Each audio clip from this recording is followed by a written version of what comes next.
बिस्मिल्लाहिर्रहमानिर्रहीम। अस्सलाम वालेकुम फ्रेंड्स, उम्मीद करती हूँ कि आप सब खैरियत से होंगे।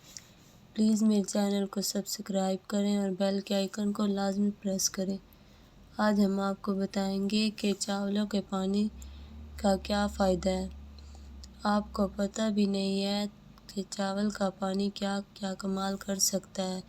सदियों से चावल का पानी खूबसूरती बढ़ाने में बहुत मुफीद समझा जाता है। ये कुदरती टॉनिक आपकी जिल्द को नरम व मुलायम बनाता है और ये बालों के लिए कंडीशनर का किरदार भी अदा करता है। इसकी सबसे अच्छी बात यह है कि इस टॉनिक को आप खुद घर में भी तैयार कर सकते हैं। चावल के पानी में बहुत ज़्यादा मिकदार में विटामिन और मिनरल्स मौजूद होते हैं। ये विटामिन और मिनरल्स आपकी जिल्द को खूबसूरत बनाने में बहुत मददगार साबित होते हैं। चावल का पानी बनाने के लिए आपको आधा कप चावल लेने हैं और इनको अच्छी तरह धो लेना है।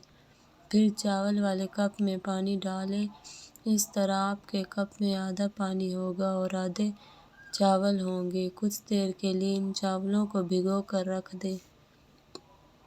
चावल इस वक्त तक भीगा रहने दें जब तक कि पानी का रंग सफ़ेद ना हो जाए। जब पानी बिल्कुल अच्छी तरह सफ़ेद हो जाए तो समझ जाएं आपका फेशियल टोनर तैयार है। आप इस पानी को किसी साफ बोतल में निकाल कर फ्रिज में रख दें और इस टॉनिक को आप 4 से 5 दिन तक इस्तेमाल कर सकते हैं।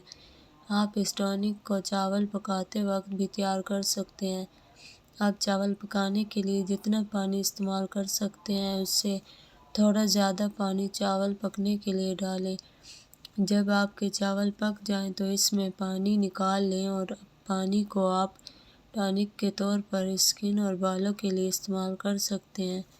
यह पानी आपके चेहरे के पुर्जों को बंद करता है और आपके चेहरे की चमक को बढ़ाता है। सबसे पहले आपको अपने चेहरे को धोकर साफ़ करना है और इसके बाद रुई को इस पानी में अच्छी तरीके से भिगोकर चेहरे पर लगाना है। आप अगर इसे मास्क के तौर पर इस्तेमाल करना चाहते हैं तो एक सूती कपड़े का टुकड़ा लें, इसे चावल के पानी में भिगो लें, फिर इसे फेशियल पर रख लें और 1 मिनट बाद अपने चेहरे पर से हटा लें। इस तरह आप चावल के पानी को फेस मास्क की तरह इस्तेमाल कर सकते हैं। चावल का पानी बालों का एक बहुत ज़बरदस्त कंडीशनर के तौर पर भी इस्तेमाल होता है। बाल धोने के बाद चावल के पानी में बालों को भिगो दें। कुछ मिनट बाद बालों को पानी से निकाल कर हल्के गर्म पानी से बाल धो लें।